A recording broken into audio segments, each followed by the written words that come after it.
There's still maybe 6 games left for the Seahawks in the regular season, but we might as well call it January in the tight NFC West. We're going to be breaking down how playoff season has officially begun in late November here on our Wednesday edition of Locked On Seahawks.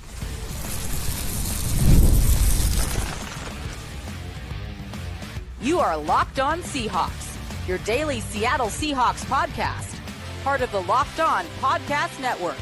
Your team every day.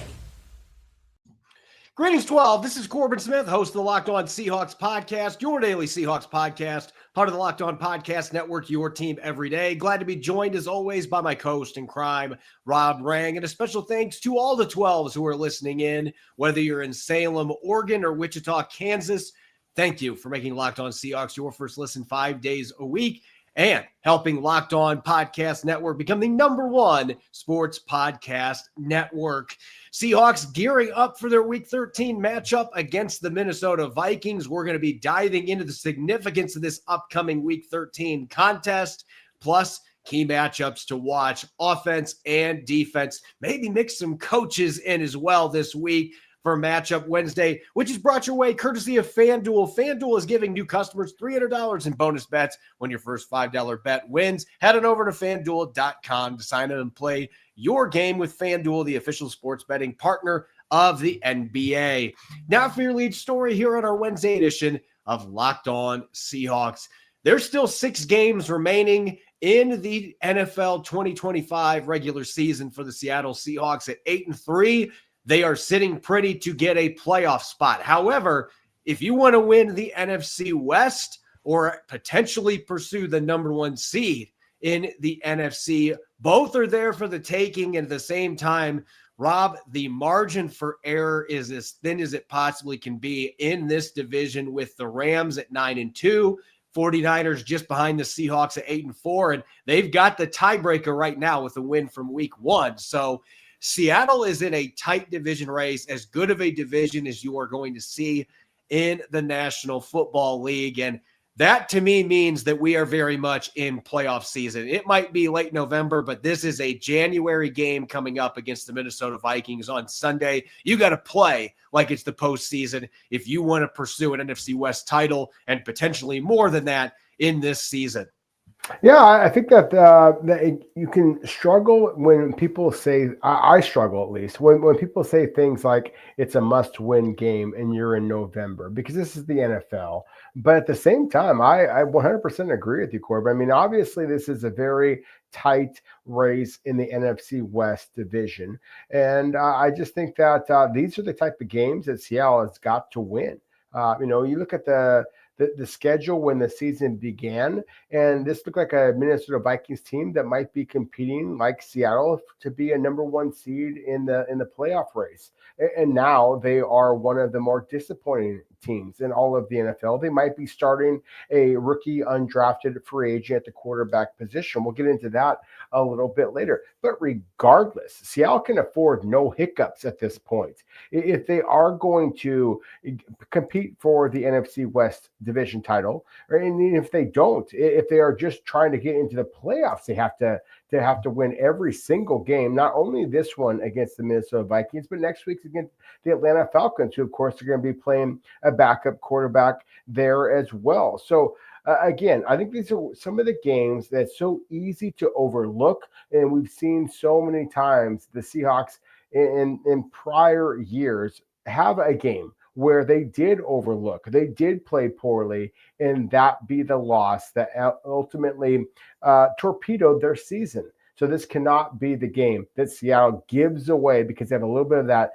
Thanksgiving hangover when a Minnesota Vikings team comes in here with potentially, again, an undrafted free agent rookie quarterback that might be able to inspire a little bit of confidence in a game that the Seahawks absolutely have to win. Otherwise, everything else is going to get blown up. Yeah, and I think that you're making a lot of good points there, because, look, the schedule is setting up to be favorable these next few weeks when you're going up against an undrafted rookie quarterback, most likely.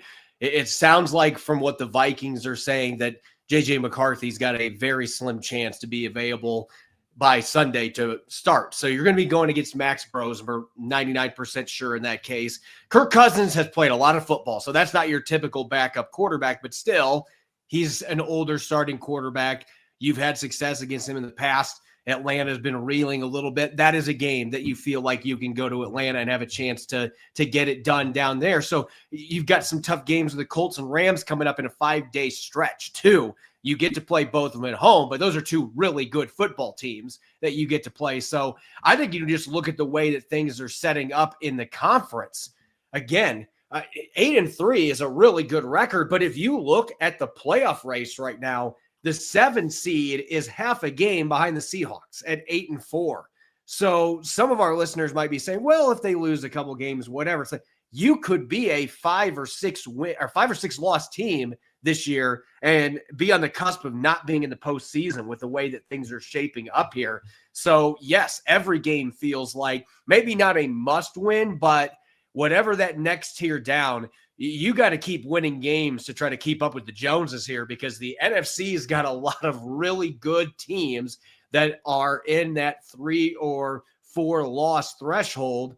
And if you slip up a couple of times, you might be looking up at the top 7 teams and you're no longer in the playoff race. That's just the way that things are setting up right now. So I think when you look at the rest of Seattle's schedule, another reason that, Rob, I feel like we are entering, again, I don't know if I want to say must-win territory, but this is definitely the playoffs. I just want you to look at those last 6 games that are coming up. And we mentioned that the Vikings and Falcons games are going up against backup quarterbacks, but you've got the 2 games against the Colts and Rams in a 5-day span. Then you have to go to Carolina, a team that's been very inconsistent, but when they've played well, they've been able to beat anybody this year. And then you got to finish up with the 49ers, who might still be in the mix to win this division. That could be a battle for a division title in week 18 with how close all 3 of these teams are together.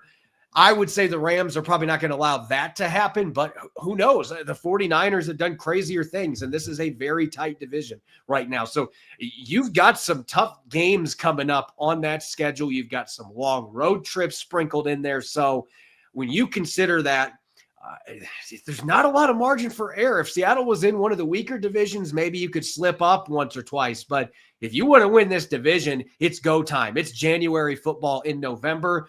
And this is what Pete Carroll's teams were so good at for most of his time here. Kind of slipped up late in his tenure, but can Mike McDonald emulate that success? This team mostly played really good football last year, but they had the 2 slip-ups at home against the Vikings and Packers that ultimately cost them the opportunity to get into the playoffs. You can't have that happen this year because this conference is deep and this division right now, you had a 3-way monster top there. You got to be able to win football games to be able to keep up with the rest. Yeah, I mean, it's the Mariana Trench in the NFC West. I mean, it is the deepest division in all of football. And so Seattle has to win. And I like the way that you said it. I mean, it's not necessarily a must win from a mathematical standpoint, but, go ahead and put this in quotes. I mean, it is a damn well better win kind of a game. And that's the thing, is that the Minnesota Vikings are reeling right now. And they would like nothing better than to be able to come back to Seattle, and just prove, of course, the quarterback, Sam Darnold, that was with their club a year ago. All of their teammates all of Sam Darnold's former teammates currently with the Minnesota Vikings also view this as a little bit of a rivalry kind of a game, a chance to get back at a guy that was once one of your teammates, and so everybody looks at it from the Sam Darnold's perspective here in Seattle, that of course he's going to want to play well against the Minnesota Vikings. They want to play well against him as well. Kevin O'Connell wants to prove that he is the quarterback guru, the quarterback whisperer that everybody thought that he was, previous to this. So again, it's comical to me because I listened to some of the commentators and the broadcasters out there, and they're predicting what's going to happen in this game, and they don't even know how to pronounce the quarterback of the Minnesota Vikings at this point, Max Brosmer. And the fact that they have done that little research, to me, is one of the most concerning things. Because what if the Seahawks themselves are a little bit, and sorry to use this expression, fat and happy after Thanksgiving that, oh my goodness, this is an easy game. The Minnesota Vikings are just struggling at this point. Of course we're going to win. What if you don't? Then it's complete disaster at this point. So to your point, Corbin, I think that this isn't exactly a must win, but again, it is a game that you absolutely have to win. So we're splitting hairs at this point. The Seahawks are the better team. The Seahawks should win this football game. But if they don't have their minds right, and again, some of the analysts out there do not clearly have their minds right when predicting what's going to happen in this football game, then Seattle could wind up with this loss. And that is the thing that concerns me the most, because you cannot afford a loss like this at this point in the season. When we come back, we are going to shift gears to a deeper focus on this upcoming game against the Vikings. The key matchup, Seahawks offense against Brian Flores and the Vikings defense. That's going to be coming up next here on our Wednesday edition of Locked On Seahawks. The NBA is back in full swing. There's no better place to get into the action than FanDuel, the official sports betting partner of the NBA. Even if you missed the start of a game or you want to ride the hot hand, FanDuel has live bets on everything from who will score next to fourth quarter comebacks. Plus, you can even combine your live bets into a same-game parlay for a shot at a bigger payout. It keeps every game exciting, especially when your team's making that late push or a player's putting up phenomenal numbers on a highlight reel worthy night. Right now, FanDuel is giving new customers $300 in bonus bets when your first $5 bet wins. So head on over to FanDuel.com to sign up and play your game with FanDuel, the official sports betting partner of the NBA. You're listening to Matchup Wednesday here on Locked On Seahawks. This is your host, Corbin Smith. Glad to be joined, as always, by my co-host in crime, Rob Rang. And a special thanks to each and every one of the 12s listening in. Thank you, as always, for making Locked On Seahawks your first listen 5 days a week. We greatly appreciate it. Seahawks and Vikings getting ready to duke it out at Lumen Field. And I know back in May, Rob, that this is a game that we had circled for a lot of different reasons. It wasn't just Sam Darnold going up against his former team. It was the Darnold-McCarthy battle, which it looks like we're not going to be seeing on Sunday at this point, and a battle of two teams that we thought were going to be in the mix for one of the top seeds potentially in the NFC. Seattle is very much there. Minnesota at 4-7. It has been an absolute struggle for Kevin O'Connell's team this year, especially as late on both sides of the football. And it's a defense that has a lot of pieces. They've got a lot of talent. And yet this year, I think some of it has just been the offense failing them so bad. They've been put in a lot of bad spots. But when you look at this Vikings defense going up against the Seahawks offense, I think today we have to step away from our typical position group versus position group matchup. And we got to look at one that we kind of hit on a little bit on our Tuesday show, but now we get to really pull back the cover here and we get to really see what Sam Darnold versus Brian Flores is going to look like, because these two guys know each other really well. Sam Darnold's practiced a lot against Brian Flores' defense. Flores has practiced a lot against Darnold. He's seen him play a lot. And so that familiarity, this is one heck of a cat and mouse game here with Darnold going up against Flores on Sunday. Yeah, buddy, I think that you just articulated that beautifully, because again, there are so many people who are just looking at this from Sam Darnold's perspective and not recognizing the defensive coordinator, Brian Flores, who is going to know Sam Darnold as well as anybody, as well as all of the Minnesota Vikings former teammates of Sam Darnold, and they're going to be extra juiced for this game. And I think that, there's a lot of Seahawks fans out there who are just kind of patting themselves on the back and excited about what Mike McDonald's been able to bring to the Seahawks defensive mentality, and that they don't have necessarily one elite pass rusher. But the beauty of the Seahawks pass rush is the fact that they don't have one superstar, but they have just a virtual wave of pass rushers. I believe it's 17 different pass rushers to have at least half a sack for the Seahawks, where the Minnesota Vikings are not far behind in that category. Their leading sacker only has 4 sacks, but they have 13 different players who have at least half of a sack. And that is one of the things that Brian Flores is known for, is his willingness to basically blitz anyone at any time.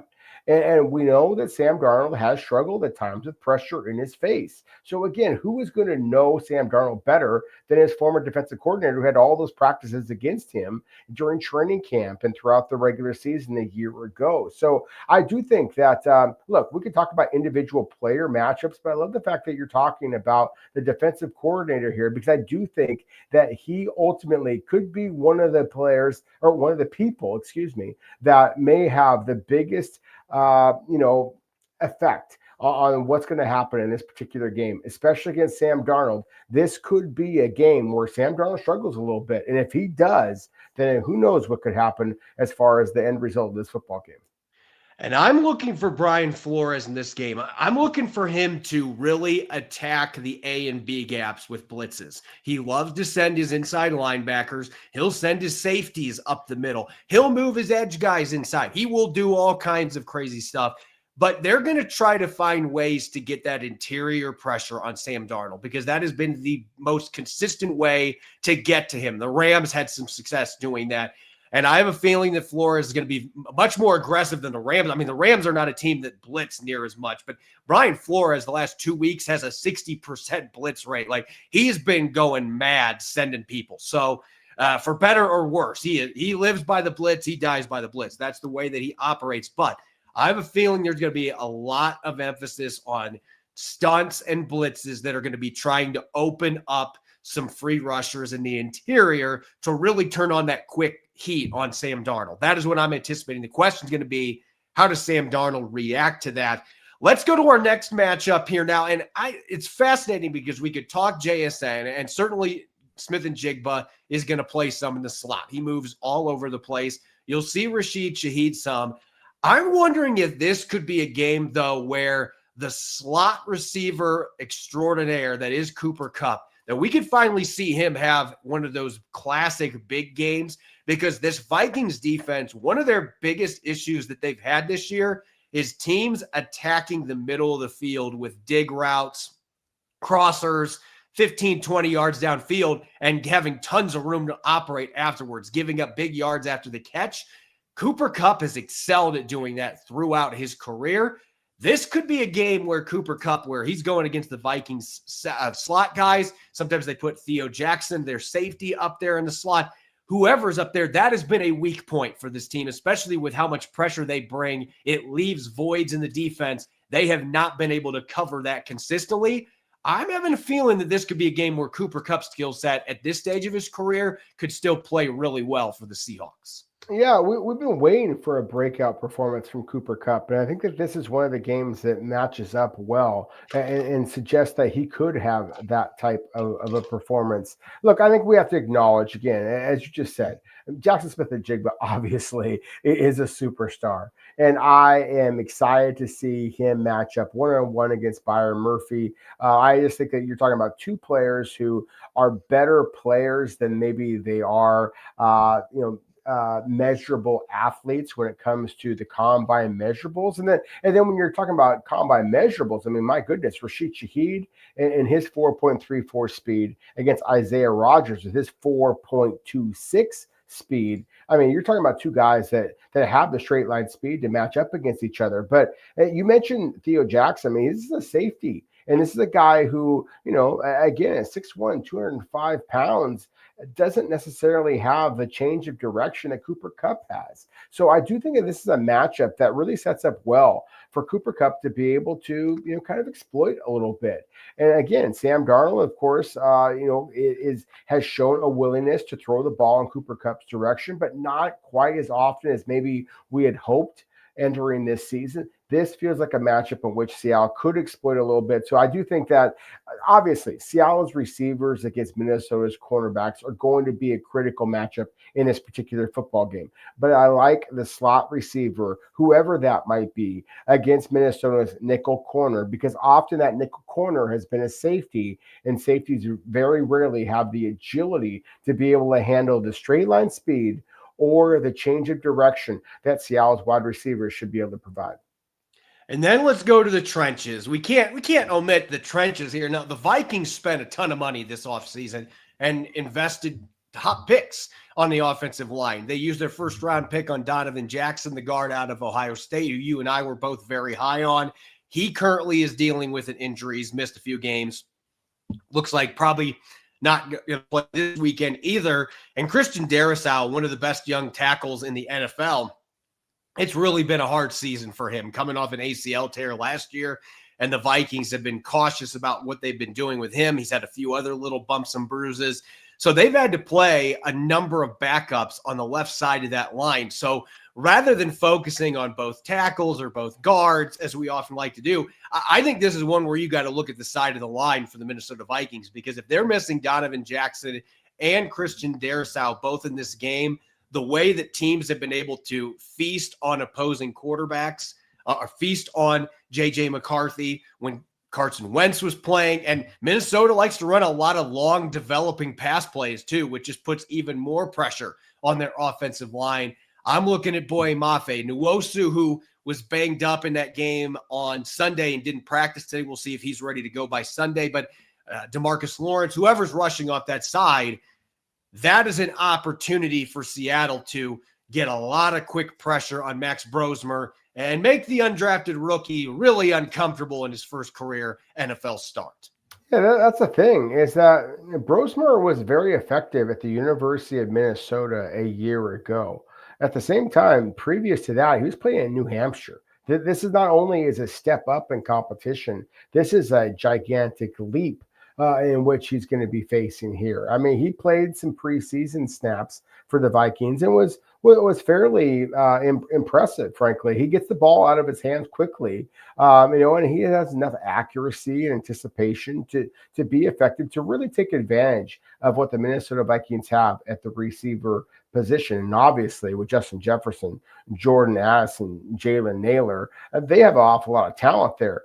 But, I do think that this is a Minnesota Vikings team that even when completely healthy, that they are vulnerable because of those long developing plays that Kevin O'Connell has always preferred, that there are going to be some opportunities here for Seattle's pass rush to get home, especially if the 12s bring it at Lumen Field. And again, that's going to be one of the question marks. Of course, we know the Seahawks have struggled at home more than they have on the road. So are there going to be an awful lot of Minnesota Vikings fans out there? I think that because the Vikings have struggled as much as they are, as much as they have this season, then maybe they won't be full-throated purple and gold, Minnesota Vikings fan out there at Lumen Field. But there is a possibility that Seattle struggles a little bit. We've seen this storyline play out before, where Seattle is unable to get any kind of pressure against the quarterback. He gets the ball out of his hands quickly. So this is a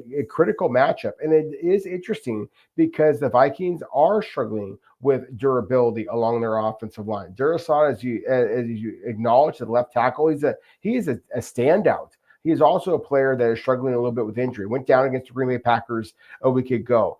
Donovan Jackson, a player that I thought that Seattle might be considering with their first-round pick a year ago, also is struggling with injury. He may not play in this football game. Justin School and Blake Brandel are the backups, and they are not as nearly as gifted athletically as the starters for the Minnesota Vikings, because this could be the matchup in which Seattle does get that 5, 6, 7 plus sack type of a performance. Because again, this is a rookie quarterback. He is bound to have some moments of welcome to the NFL type of situations here. And then again, not only the quarterback, but also the offensive lineman protecting ahead of him. So again, this is kind of one of those moments or one of those opportunities where the Seahawks front four should be able to create all kinds of pressure, should be able to pressure the quarterback and get some sacks that might result in big plays for the defense. Not only sacks, but also potential fumbles, potential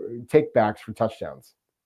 Well, this might be the first time we've ever done this in Locked On Seahawks history, but we actually just mixed up offense and defense in the same segment, so we're going to do it the next segment too. Hey, it's the holidays. We can switch things up a little bit. When we come back, it's mostly going to be the Seahawks on defense against the Vikings offense, but we'll talk a little Seattle running backs as well. That'll be coming up next year on Matchup Wednesday, Locked On Seahawks. I'm so excited about the new jeans that just arrived currently from Duer. Duer jeans have 5 times the stretch of traditional denim. They're antibacterial, meaning your jeans stay fresh longer so you can wear more and wash less. And they're made with Cool Max technology that regulates your body temperature and wicks moisture. You stay cool and comfortable regardless of the temperature. Duer jeans are designed to look great and they stay comfortable all day, no matter what you're doing. They blended technical innovation with everyday clothing. Simply put, Duer makes the world's most comfortable pants without having to sacrifice the style.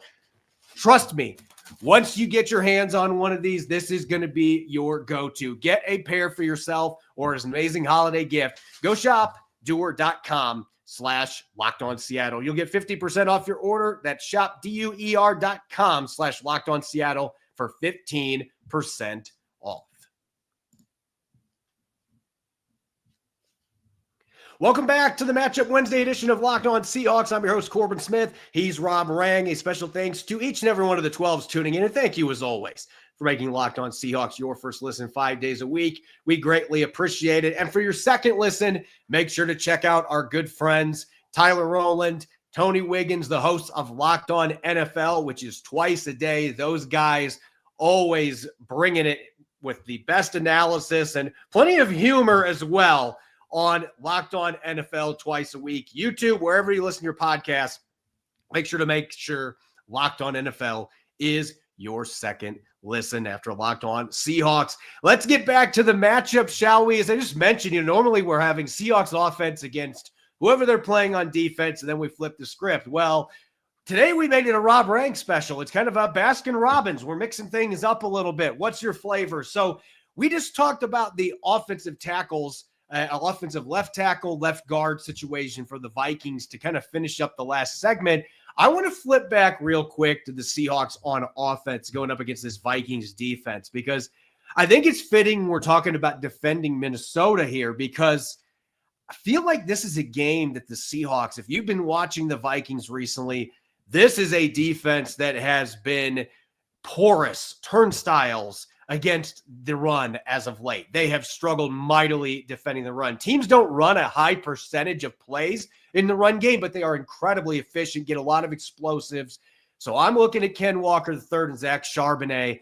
Oh, by the way, Seattle for the first time all season has 3 straight games with 100-plus rushing yards. Those two guys are both seeming to click. The line is playing better. You benefited from a healthy Gray Zabel being able to go out there.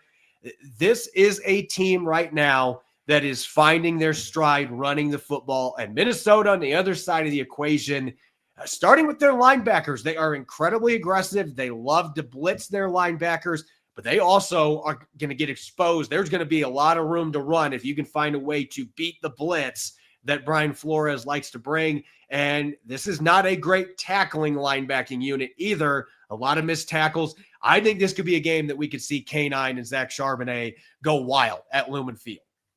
It's very much a possibility. I mean, when we initially started the Seahawks offense versus the Vikings defense conversation, we talked about Sam Darnold going up against the defensive coordinator, Brian Flores. I think it's very much a conversation about what Clint Kubiak, as offensive coordinator and obviously play caller for the Seahawks, is also going to be looking to do against Brian Flores. And that has been one of the things in which I've been really intrigued.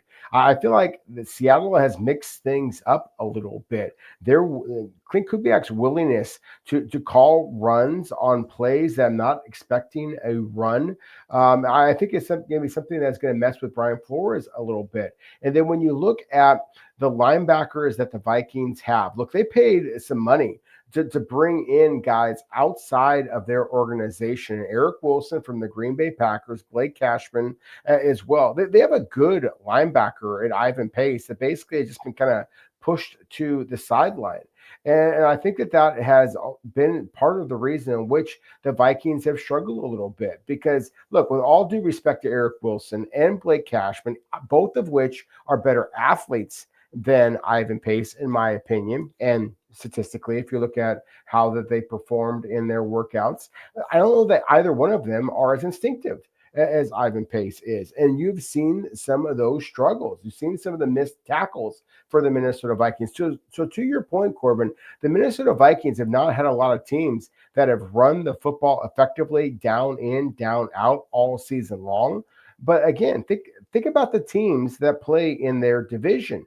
You have the Green Bay Packers, the Chicago Bears, and of course, in the Detroit Lions that like to throw the football an awful lot, including to their running backs. And so that's the thing that I want to make sure that we talk about here is obviously Seattle should be looking to run the football against the Vikings because, frankly, they should be ahead by halftime and be able to try to salt this game away. But even before that, you should be sprinkling some passes to your running backs, which is something that you've been talking about here for a couple of weeks. And again, as you noted, Seattle's running game has gotten better over the last couple of weeks. Look, Jalen Sandell at the center position is a better pass protector than Ola Oluwatimi, but Ola Oluwatimi is a better run blocker. And so that's why a couple of weeks ago, I was also saying that, look, while that injury is hurtful for Seattle and Sam Darnold, it also could help Seattle's running game. So I'm not at all surprised that Seattle has had a little bit more success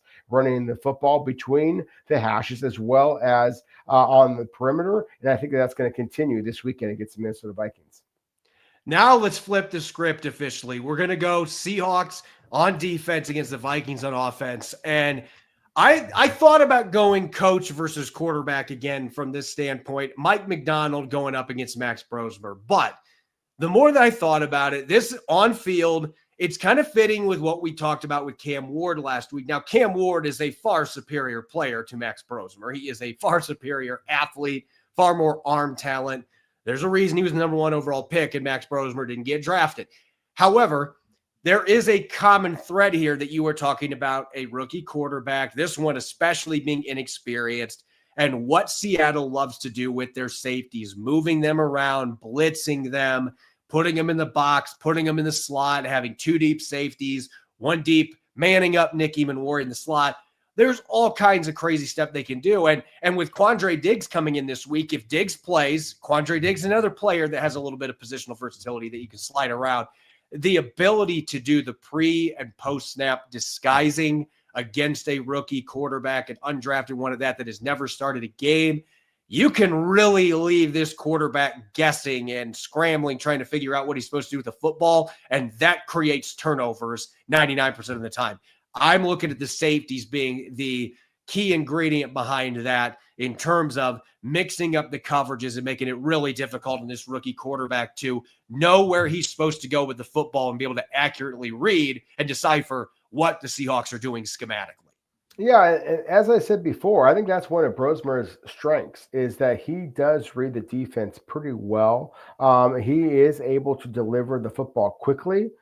He hasn't faced Mike Macdonald's defense, however, and that's the thing is I think that's a fun storyline. I just also think that Mike Macdonald is frankly a defensive genius, and he is every bit as creative as Brian Flores is, and he's got better players on his side.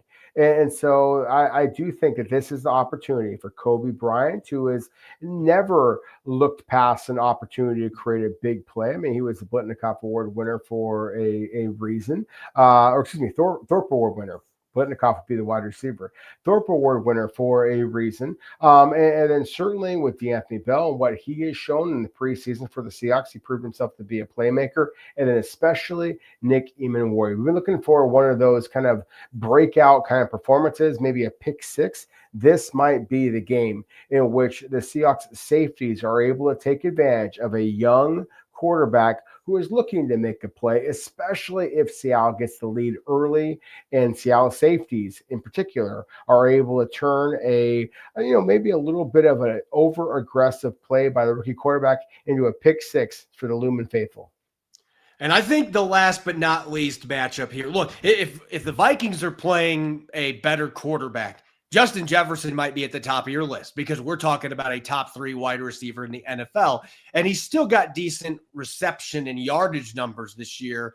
2 touchdowns, though. He has been hampered by the quarterback play all season long. Carson Wentz, he had a little bit of a thing going with, and then Wentz got hurt.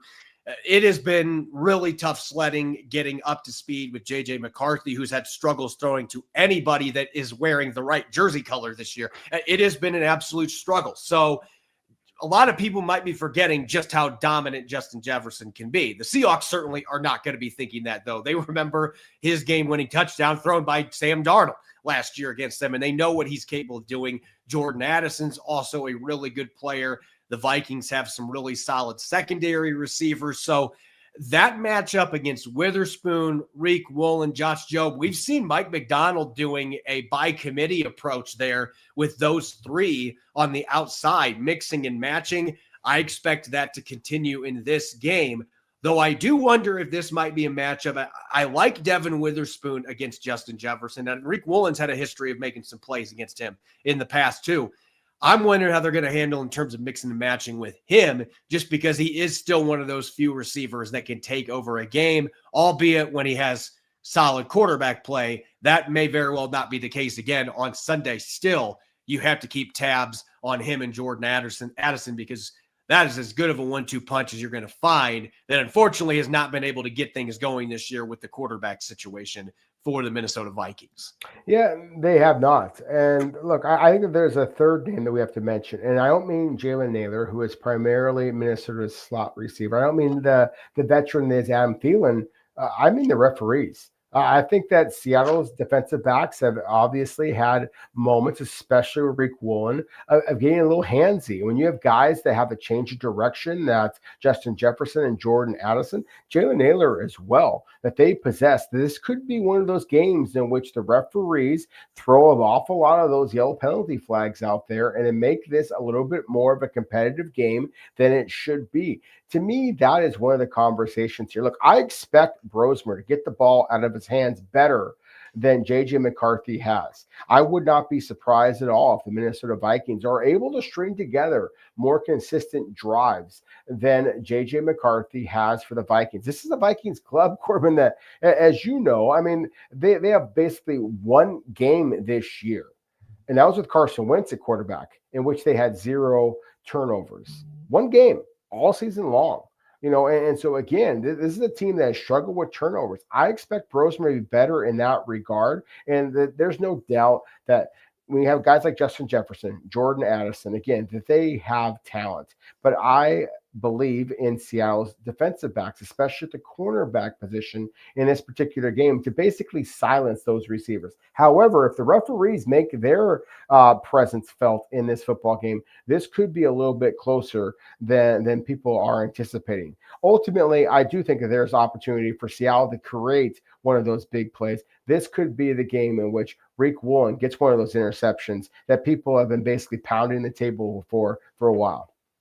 As always, you can follow me on X and Blue Sky at Corbin Smith NFL. You can follow Rob at Rob Rang. Make sure to subscribe to Locked On Seahawks on YouTube and wherever you get your podcast to make sure you don't miss a single episode. When we come back tomorrow, I know it's Thanksgiving. We won't be going live. All of us are going to be enjoying Turkey Day as well, but there will be a crossover Thursday edition, Locked On Seahawks, Locked On Vikings. So for all of our diehards, all of our everydayers out there, make sure to be tuning in to that for more intel on Seattle's upcoming opponent, coming from Luke Braun of Locked On Vikings. Enjoy your Thanksgiving. Enjoy your time with friends and family. We'll see you back live on Friday as well. Enjoy your Turkey Day. Go Hawks.